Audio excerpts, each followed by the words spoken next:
Middle east special report में एक और जानकारी बड़ी देने आया हूं। आपसे गुजारिश यानी निवेदन यानी रिक्वेस्ट है कि हमारे चैनल रज़ाग्राफी अनस्क्रिप्टेड को सब्सक्राइब करें ताकि आपको दुनिया की तमाम बड़ी खबरें आसान ज़बान में मिलती रहे। दोस्तों, जॉर्डन और मिस्र यानी इजिप्ट दोनों ही टेंशन में है, डर में है, जबकि दोनों ही इजराइल की चाटते हैं, इजराइल और अमेरिका के इशारों पर काम करते हैं।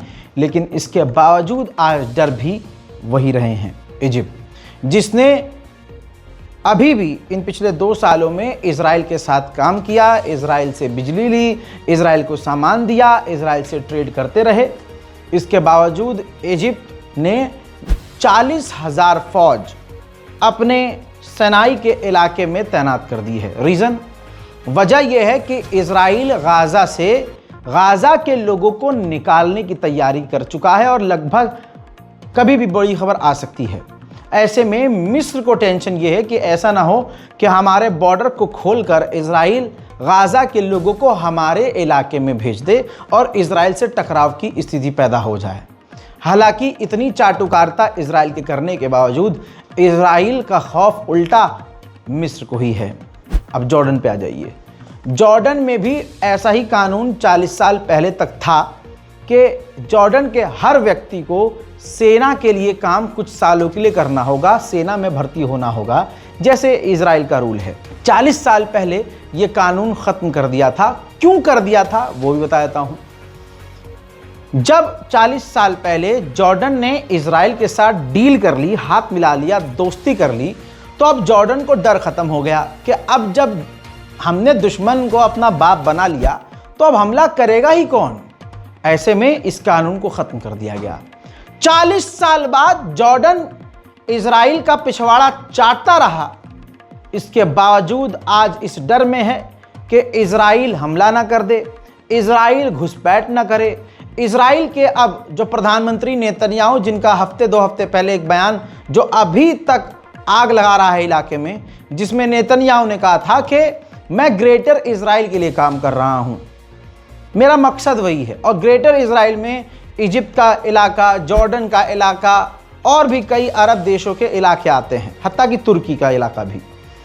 अब इसके बाद जॉर्डन को यकीन हो गया कि जिसका गू चाटा है हमने वो कुत्ते की दुम है, नहीं मानेगा। ऐसे में उस कानून को दोबारा से लागू कर दिया है जॉर्डन के अंदर और जॉर्डन ने बड़ा फैसला लिया है कि एक बार फिर से 40 साल वाले पहले कानून को जिंदा कर दिया गया है और जॉर्डन के हर व्यक्ति को अब जॉर्डन की सेना के लिए काम करना पड़ेगा। सेना की बात हो रही है तो तीसरी बड़ी खबर इजराइल से ही है।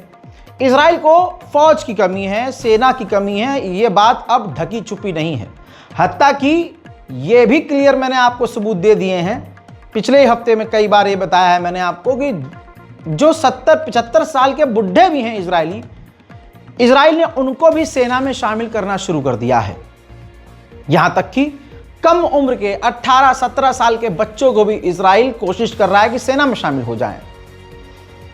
अब इसके बावजूद इजराइल के लोग सेना में शामिल नहीं हो रहे, जो नहीं हो रहे उनको वो जेल भेज रहा है।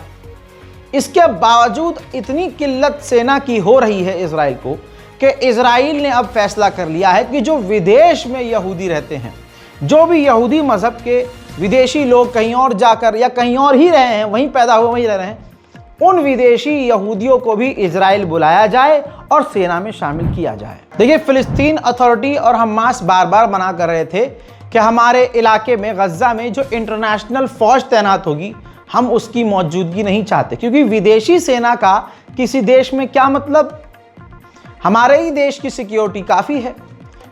ऐसे में इजिप्ट भी कल तक फ़िलिस्तीन के साथ था, कह रहा था कि हाँ इंटरनेशनल फौजियों का ग्रुप होगा उसमें हम अपनी सेना नहीं भेजेंगे। लेकिन आज जब इजराइल की चाटते चाटते भी इजिप्ट को डर महसूस हो रहा है तो इजिप्ट ने एक बार फिर से आखिरी कोशिश की कि इजराइल खुश हो जाए, अमेरिका खुश हो जाए।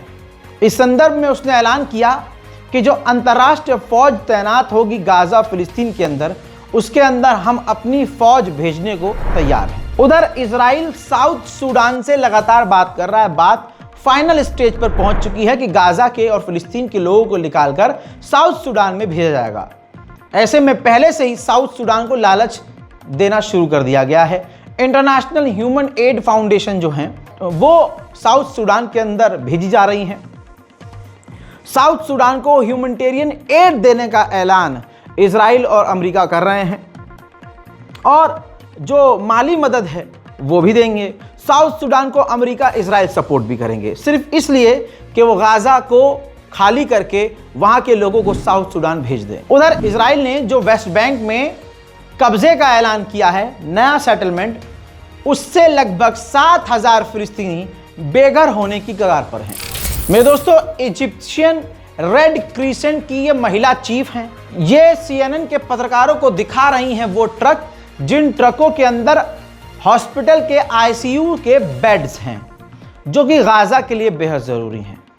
और ये बता रही हैं कि इजराइल ने इन ICU के मेडिकल के जिसमें सामान है, मशीनरी है, उनको भी रिजेक्ट कर दिया है, गज्जा के अंदर जाने नहीं दे रहा है। और 4 बार इन मदद को गज्जा के अंदर जाने से रिजेक्ट किया है इजराइल ने। गाजा के अंदर 239 यानी लगभग 240 से 45 पत्रकार इजराइल के हमलों में गज्जा में मारे गए हैं। इजराइल के सैनिक तबाही मचाकर, नरसंहार करके सोशल मीडिया पर वीडियोस को पोस्ट भी कर रहे हैं, ये कहते हुए कि देखो हमने गाजा का हाल क्या कर दिया है।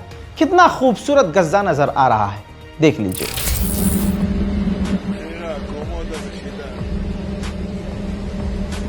במצב טוב.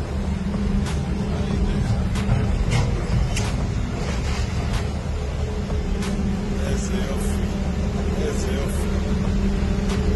וואלה, רואים את הים. הכל הרוס.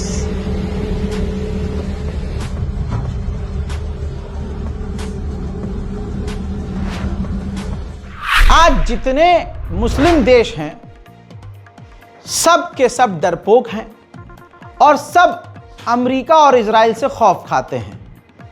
जितने भी मुस्लिम देशों को देखेंगे आप, यहाँ तक कि हम खुद मुसलमान क्या मुसलमान हैं, हक के खिलाफ बोलने से हमारी हवा निकलती है।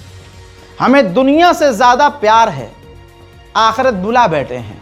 उज़्बेकिस्तान एक मुस्लिम देश, बड़ा प्यारा देश माना जाता है।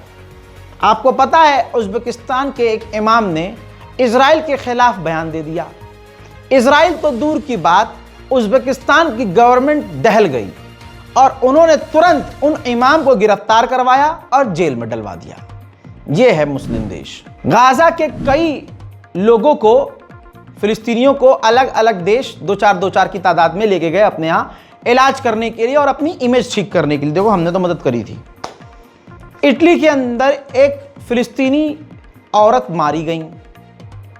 क्यों? क्योंकि वो भूख की बीमारी से, गाजा में कई तरह की बीमारियां और फिर भुखमरी की हालत में उन्हें इटली लेके गया।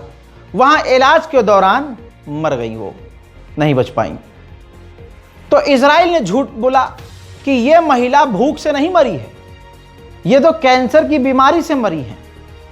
इटली के डॉक्टरों ने तुरंत खंडन कर दिया और कह दिया कि नहीं, इजराइल झूठ बोल रहा है, ये महिला भूख से मरी है। जो भूख इन्होंने गज्जा में सही, उसने इन्हें इटली में तोड़ दिया। अंधेर नगरी, चौपट राजा और आतंकवादी बादशाह, वो वाला हिसाब है। UN वेस्ट बैंक में फिलिस्तीन के छोटे छोटे टुकड़े में काम करता है। इजराइल की जिद है कि इजराइल के अंदर से, वेस्ट बैंक से, फिलिस्तीन से, हर जगह से UN बाहर निकल जाए, UN काम करना बंद कर दे, तभी हम वेस्ट बैंक में ऑपरेशन बंद करेंगे, वरना ऑपरेशन इसी तरह से जारी रहेगा। हजरात, आतंक का नाम है इजराइल, इंसाफ नाम की कोई चीज नहीं।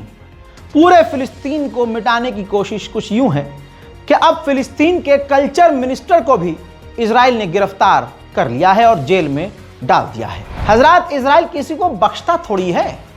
बिफोर आफ्टर की ये तस्वीर देखिए। 14 साल के बच्चे को इजराइल ने जेल में डाला था।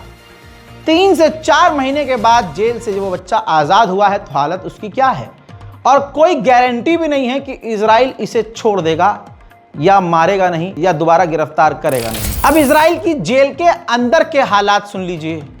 इजराइल की जेल में जो औरतें लड़कियां कैद हैं, उनके ऊपर जो इजराइल कर रहा है सेक्सुअल हैरेसमेंट, उससे अलग एक रिपोर्ट ये आई है कि उनके ऊपर इजराइल कुत्ते छोड़ रहा है, कुत्तों से कटवा रहा है, और साथ ही उनके ऊपर टीयर गैस बंद जेल के अंदर फेंक रहा है। फिलिस्तीन के ही वेस्ट बैंक का ये स्टेडियम है, खेल ग्राउंड है, जहां पर फिलिस्तीनी बच्चे खेल रहे थे। इजराइल का फौजी वहां घुसता है और उनके ऊपर आंसू गैस फेंकना शुरू कर देता है। वेस्ट बैंक में ही यूरोप यूनियन के मदद से चलने वाला यूरोपियन एक स्कूल इजराइल ने तोड़ दिया, जिसके बाद यूरोपियन यूनियन और फ्रांस ने निंदा की है, और निंदा के अलावा ये झटुल्ले कुछ कर भी नहीं सकते। इजराइल का एक एम्बेसडर, एक नेता समझिए, वो ऑस्ट्रेलिया जाने वाले थे, लेकिन ऑस्ट्रेलिया जाने से पहले उन्होंने बयान ये दिया कि हमें गाजा को मिटा देना चाहिए, गाजा में आतंकवादी हैं, गाजा के खिलाफ बयानबाजी करते हुए उन्होंने ये तक कह दिया कि गजा के बच्चे भी हमारे दुश्मन हैं। इस तरह के जहरीले बयान ऑस्ट्रेलिया जाने से पहले दिए। वो बयान ये है, If the United Kingdom want to be a humanitarian country that cares about human rights and human lives, they would help the Gazans who wants to leave the area leave and not aid Hamas to use them as human shields. I've got an idea. Why don't you let them come over the border into Israel? Why don't they flee into Because they are Israel? our enemies. Because they are The children are your enemies? They are our enemies, and according to international treaties about refugees in the time of war, you don't let them conquer your country with refugees. बयान लंबा है लेकिन इंसानियत के विरुद्ध है। अब visa तो ऑस्ट्रेलिया ने अप्रूव कर दिया था, लेकिन जब यह बयान वायरल हुआ यूरोप में, तो ऑस्ट्रेलिया की गवर्नमेंट प्रेशर में आई और ऑस्ट्रेलिया ने इनका वीजा सस्पेंड कर दिया, और सिर्फ सस्पेंड नहीं, 3 साल के लिए इस व्यक्ति को बैन कर दिया। और इसके बाद इजराइल किलस गया। इजराइल ने, जो ऑस्ट्रेलिया के नेता थे इजराइल के अंदर फिलिस्तीन के लिए, उनको बैन कर दिया। इसके बाद ऑस्ट्रेलिया भड़क गया। ऑस्ट्रेलिया ने कहा कि जो हरकत, जो तरीका इजराइल अपना रहा है, इससे इजराइल दुनिया से आइसोलेट होगा, यानी कट जाएगा, और आगे इजराइल को मुश्किलों का सामना और करना पड़ेगा। अब जो कोई मुस्लिम देश उखाड़ नहीं पाया, जो मुस्लिम देश कर नहीं पाया, किसी मुस्लिम देश की इतनी औकात नहीं कि इजराइल के किसी मिनिस्टर को बैन कर सके, वो ऑस्ट्रेलिया ने कर दिया। ये बर्दाश्त कैसे करता है इजराइल, क्योंकि चारों तरफ तो इजराइल की दादागिरी है। ऐसे में प्रधानमंत्री ने इजराइल के आधिकारिक अपने ऑफिशियल हैंडल से पोस्ट किया कि दुनिया याद रखेगी उस कमजोर नेता को, कि वो कौन कमजोर ऑस्ट्रेलिया का प्रधानमंत्री है जिसने हमें बैन किया, इजराइल मिनिस्टर को बैन किया, और हमें यानी इजराइल को धोखा दिया। ठीक इसी तरह से जो काम मुस्लिम देशों के भसोट का नहीं है, वो फ्रांस ने भी कर दिया, जबकि फ्रांस इस्लाम का दुश्मन है, लेकिन कहीं ना कहीं उसके अंदर इंसानियत नजर आ रही है। हजरात, फ्रांस पिछले कई महीने से बार बार कह रहा है कि हम फिलिस्तीन को मान्यता दे देंगे। इस बात पर इजराइल इमैनुअल मैक्रोन पर भड़का हुआ है। अब जब एक बार फिर से फ्रांस ने ऐलान किया कि हम फिलिस्तीन को मान्यता देने वाले हैं, तो नेतन्याहू ने ऐलान कर दिया कि इजराइल के अंदर जो फ्रांस की एम्बेसी, हम उसको बंद कर रहे हैं, और धमकाते हुए इमैनुअल मैक्रोन को लेटर लिखा है नेतन्याहू ने कि आप इजराइल के खिलाफ काम कर रहे हैं, इसका अंजाम आपको भुगतना होगा। यहूदियों के खिलाफ जो कदम तुम उठा रहे हो, इसका रिजल्ट काफ़ी भड़काऊ, काफ़ी डराने वाला, धमकी भरा ये लेटर था। इसके बाद फ्रांस भी चुप नहीं रहा। फ्रांस ने कहा कि अगर आप हमारी एम्बेसी बंद करेंगे ना, तो इसका जवाब हम पूरी तरह से, पूरी ताकत से देंगे। लेकिन वहीं दूसरी तरफ फिलिस्तीन के लिए जो फ्रांसीसी लोग सड़कों पर उतरे हुए हैं, कहीं ना कहीं दोगला रवैया फ्रांस भी अपना रहा है। फ्रांस की पुलिस, ये तस्वीर देखिए, फ्रांस की पुलिस पेरिस के अंदर जो फिलिस्तीन के समर्थन में फ्रांसीसी लोग सड़कों पर हैं, उन्हें मार पीट कर, गला दबाकर गिरफ्तार कर रही है। उधर इटली भी इजराइल को रुक रुक के तमाचा जड़ रहा है। जो काम, फिर कह रहा हूं, मुस्लिम देश की भसोट में नहीं है, दूसरे देश कर रहे हैं। इटली ने, असल में इटली के अंदर एक एक्सपो होने वाला था, यानी एक ट्रेड फेयर होने वाला था, कि मेला, इंटरनेशनल मेला होने वाला था। उसके अंदर इटली ने इजराइल को बैन कर दिया। फिलिस्तीन के प्रधानमंत्री गाजा और इजिप्ट के बॉर्डर पर पहुंचे। उस दौरान इजिप्ट के भी डेलीगेशन वहां मौजूद थी। इस दौरान इजिप्ट ने बयान दिया है, जो फिलिस्तीन के प्रधानमंत्री हैं, जब गजा के बॉर्डर पर गए तो उनके सामने बयान दिया इजिप्ट ने कि जो वन वे टिकट के थ्रू एक तरफा इजराइल गाजा को खाली कर रहा है और लोगों को बस बाहर जाने का रास्ता दे रहा है, वापस आने का नहीं, हम कभी भी इजराइल के इस कदम को एक्सेप्ट नहीं करेंगे। उधर ब्रिटेन गजा से 24 से 25 बच्चों को इलाज के लिए ब्रिटेन लेकर जाने की तैयारी कर रहा है। जब तक आप ये वीडियो देख रहे होंगे, हो सकता है वो 24 से 25 बच्चे ब्रिटेन पहुंच भी जाएं। इजिप्ट का दोगलापन आज आप अपनी आंखों से देख सकते हैं और हमारी खबरों से ही तौल सकते हैं।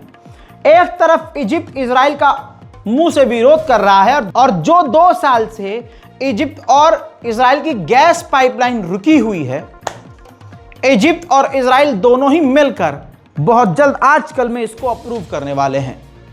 यह है इजिप्ट। अर्जेंटीना की ह्यूमन राइट फाउंडेशन ने नेतन्याहू के खिलाफ अर्जेंटीना में ही केस दर्ज किया है कि नेतन्याहू जेनोसाइड गाजा में करवा रहे हैं। बात करें खुद इजराइल की और इजराइल के खुद के लोगों की, तो अभी भी नेतन्याहू के खिलाफ खुद यहूदी समाज सड़क पर उतरकर प्रदर्शन कर रहा है। उनका वही कहना है जो वो पिछले 2 साल से कह रहे हैं कि डील कर लेनी चाहिए, अपने फायदे के लिए नेतन्याहू जंग को बढ़ा रहा है।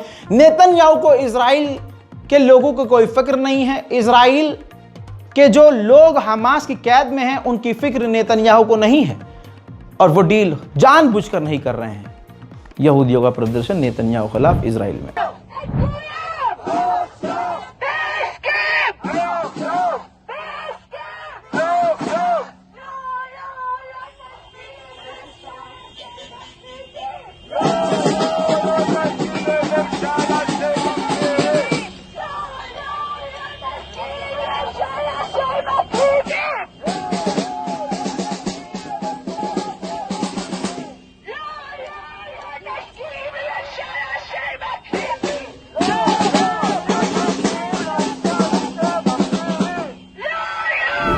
अब सीधी बात यह है कि जो भी नेतन्याहू की नीति के खिलाफ बोलेगा, चाहे वो यहूदी हो चाहे कोई भी हो, पीटेगा तो जरूर। अब ये देखिए, यहूदी पुलिस मिलिट्री खुद नेतन्याहू के विरोधी इजरायलियों को, यहूदियों को मार रही है, पीट रही है और गिरफ्तार कर रही है। ऐसे ही जर्मनी के अंदर भी जर्मनी की पुलिस फिलिस्तीन के लिए जो आवाज उठा रहा है, उसे मार रही है, पीट रही है, गिरफ्तार करके जेल में ठूस रही है। Berliner Polizei Halten Sie Abstand! und der versucht mir das Bildmaterial zu erschweren, damit man diese schändlichen... Unterstützung! Hey, da ist kein Widerstand! Er beißt nicht! Hör auf zu lügen! Er beißt nicht! Israel को सेना की कमी है, Israel की security कमजोर है, Israel की सेना में, पुलिस में कोई भर्ती नहीं होना चाहता, इसलिए $9 बिलियन मिलिट्री का बजट इजराइल ने बढ़ा दिया है ताकि नई पीढ़ियों को शामिल किया जाए, जिनकी तनख्वाह जो अभी है इजरायलियों की, फौजियों की, उनकी तनख्वाह बढ़ाई जाए, नए हथियार खरीदे जाएं, सेना को मजबूत किया जाए। उधर गाजा सिटी पर एक साथ पूरे गजा पर कब्जा नहीं होगा, छोटे छोटे इलाकों पर पहले कब्जा हुआ। सबसे पहले गाजा का नाम आ रहा है, गाजा सिटी का। ये देखिए, गाजा सिटी के अंदर ये मिलिट्री व्हीकल्स आपको नजर आ रहे हैं। पूरा गाजा सिटी तो बर्बाद है, सब जला हुआ है, राख आपको नीचे नजर आ रही है। और एक ही गाजा सिटी के अंदर आप देखिए, ये जो बॉक्स के अंदर जो व्हीकल्स हैं, ये इजराइल के टैंक हैं, क्योंकि इन्हीं जगह पर इजराइल यानी गाजा सिटी पर इजराइल सबसे पहले कब्जा करेगा। उधर मेरे दोस्तों एक बड़ी खबर यह है, डोनाल्ड ट्रंप का एनवॉय पहले मुलाकात करता है लेबनान के राष्ट्रपति से और फिर वापस आकर कहते हैं, अमेरिका वापस आकर कहते हैं कि लेबनान ने अपना वादा पूरा कर दिया है। लेबनान हिजबुल्लाह के खिलाफ फुल एक्टिव है, कई जगह हथियार डलवा चुका है और तमाम वो वादे निभा चुका है। लिहाजा अब वक्त आ गया है कि इजराइल लेबनान से बाहर निकले। मजेदार बात यह है कि यह अमेरिका कह रहा है, लेकिन इजराइल किसी की सुनता थोड़ी ना है। जब मन में आएगा अमेरिका के मुंह में मूत देगा ये इजराइल। अब सुनिए क्या कहा, नया बहाना इजराइल का। इजराइल ने कहा कि जो यूएन की international peace keeping force Lebanon में तैनात है उसकी जरूरत नहीं है, आप उसको हटा दीजिए। हाँ सुअर, ताकि ये अपनी मनमानी लेबनान में हमेशा करता रहे। लेबनान के अंदर इजराइल का आतंक कुछ इस प्रकार से जारी है कि सबूत आपके सामने है। लेबनान के आम लोगों का ड्रोन पीछा कर रहा है। ड्रोन के जरिए इजराइल जो है लेबनीज सिविलियंस का पीछा कर रहा है। यह वीडियो उस वक्त का है जब लेबनान के सिविलियन मोटरसाइकिल से भाग रहे हैं इजराइल के इस ड्रोन से बच के। लेकिन होता यह है कि इजराइल से बचने के चक्कर में, उस ड्रोन से बचने के चक्कर में लेबनीज सिविलियन बाइक से गिर जाता है। वो तो बच जाता है, लेकिन पीछे जो और सिविलियंस आसपास इजराइल के ड्रोन से बचकर भाग रहे थे वो घायल हो जाते हैं। उधर इजराइल और सीरिया के ऑफिशियल्स ने फ्रांस की राजधानी पेरिस में गुप्त मीटिंग की है। हजरात, आज जो सीरिया के अंदर हो रहा है, लगभग सीरिया पर इजराइल का कब्जा हो चुका है और सीरिया के चप्पे चप्पे में इजराइल घुसा हुआ है। इसमें कोई छुपी हुई बात नहीं है दोस्तों। ठीक इसी तरह से ये तस्वीर देखिए, इजराइल के लोग जो आम लोग हैं वो भी, मिलिट्री तो मिलिट्री, आम लोग भी सीरिया के इलाके में घुस गए और कब्जा करने की बात करने लगे। हालांकि इजराइल की ही फौज उन्हें वापस इजराइल ले गई। इसके अलावा इजराइल की मिलिट्री की सीरिया में एक्टिविटी ये हुई है कि इजराइल की फौज अभी भी सीरिया के अलग अलग इलाकों में घुसपैठ कर रही है, हथियार जब्त कर रही है, लोगों को किडनैप कर रही है। उधर अमेरिका का एक एनवॉय यानी नेता जो है इजराइल पहुंचा और इजराइल में द्रूज कम्युनिटी के जो नेता हैं या यूं कहीं धर्मगुरु हैं उनसे मुलाकात की है। तो आप समझ सकते हैं कि सीरिया के अंदर जो कब्जा द्रूज कम्युनिटी के जरिए करवाया जा रहा है, उत्पात मचवाया जा रहा है, उसमें सिर्फ इजराइल का हाथ नहीं है, खुद अमेरिका का भी पूरा रोल है इसमें। हजरात, ईरान जमीनी रास्ते से सीरिया के अंदर अपने समर्थकों को, हिजबुल्लाह को और लड़ाकों को हथियार भेज रहा था, ऐसा कहा गया है। यह है वीडियो। सीरिया की फौज ने उन ट्रकों को, हथियारों को जब्त कर लिया है। सारे हथियार अब सीरिया के हाथ में चले गए हैं। अच्छा, सीरिया के अंदर रूस की मौजूदगी है, रूस का बेस मौजूद है और अभी सीरिया के राष्ट्रपति जोलानी ने रूस से रिक्वेस्ट की थी कि अगर आप हमारे इलाके में पेट्रोलिंग करेंगे तो इजराइल जो कर रहा है शायद इतने बड़े लेवल पर ना कर सके। ऐसे में जोलानी की बात रूस मानता हुआ नजर आ रहा है। अपने ही इलाके में ही सही, सीरिया में हेलीकॉप्टर जो रूस के हैं पेट्रोलिंग करते हुए नजर आ रहे हैं। पूरी दुनिया में फिलिस्तीन के समर्थन में सड़कों पर लोग नजर आ रहे हैं। मैक्सिको के अंदर भी लोग फिलिस्तीन के समर्थन में सड़कों पर हैं।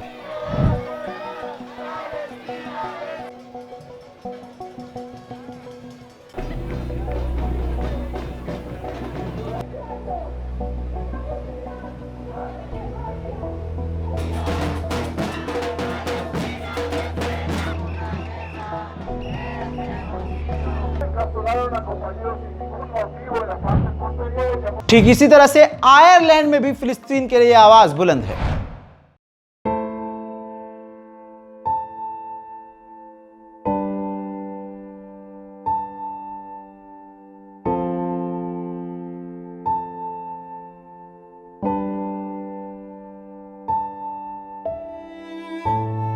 ठीक इसी तरह से इस्लामोफोबिक देश जहां पर इंसानियत तो है, तभी तो स्वीडन के लोग भी फिलिस्तीन के लिए सड़क पर हैं।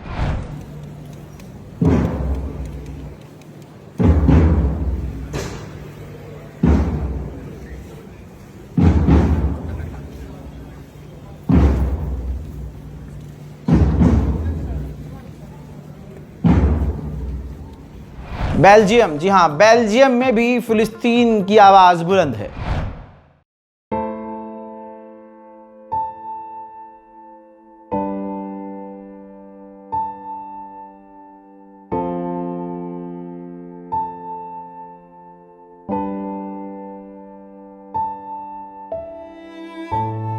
मेरे दोस्तों, गाजा की मदद के लिए अगर आगे आने का मन है तो इस बारकोड का इस्तेमाल कीजिएगा।